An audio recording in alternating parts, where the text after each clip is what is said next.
Mida tähendab õigesti surra, kuidas õigesti surra, uinuda ja ärgata juba teises maailmas, teises mõõtmes ja oma elu teises protsessis.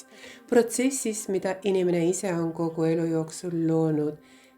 Teie elu ise, need emotsioonid, tunded ja mõtted, mida te selles elus kogete ja mõtlete, talletuvad kõik nii nimetatud peentasandil.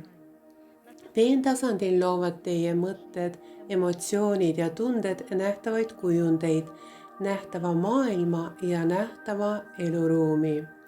Võib öelda nii, just teie ettekujutus elust ja inimestest loobki selle nähtava peenmaailma, kuhu inimene pärast surmakogemust liigub. Kuna inimene unustab elu jooksul palju, ütleme näiteks ei mäleta ta sageli, mis toimus 17. mail 2019. aastal. Inimene ei mäleta, aga peenruum on selle päeva talletanud ja loonud sellest kindla nähtava reaalsuse. Ja nii iga päev. Need päevad ja reaalsused põimuvad omavahel.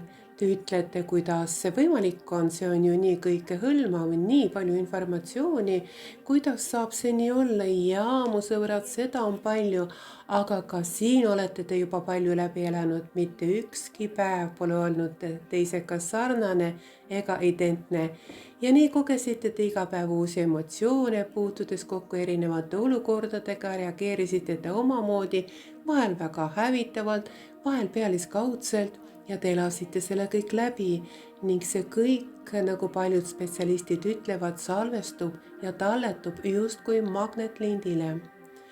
Kui inimene lahkub sellest maailmast ühes või teises seisundis ning väljub oma füüsilisest kehast, liigub ta kõigi nende kõikehõlmavate protsesside seisundisse, mis loovad talle tema nähtava maailma ja reaalsuse. Seepärast on igalühel surmajärgses kogemuses oma maailm ja oma seisund, kuid on olemas üks arusaam. Kui siin füüsilisel tasandil elate te kõik koos seda reaalsust läbi ja loote oma surmajärgset kogemust, siis pärast surma liigub iga inimene just sinna, kuhu on tema energia, tema seisundi ja magnetilise energia kaudu talletanud kõige rohkem infot tema enda kohta. See ruum tõmbab teda läbi teatud tunneli, milles liiguvad inimese peenkehad.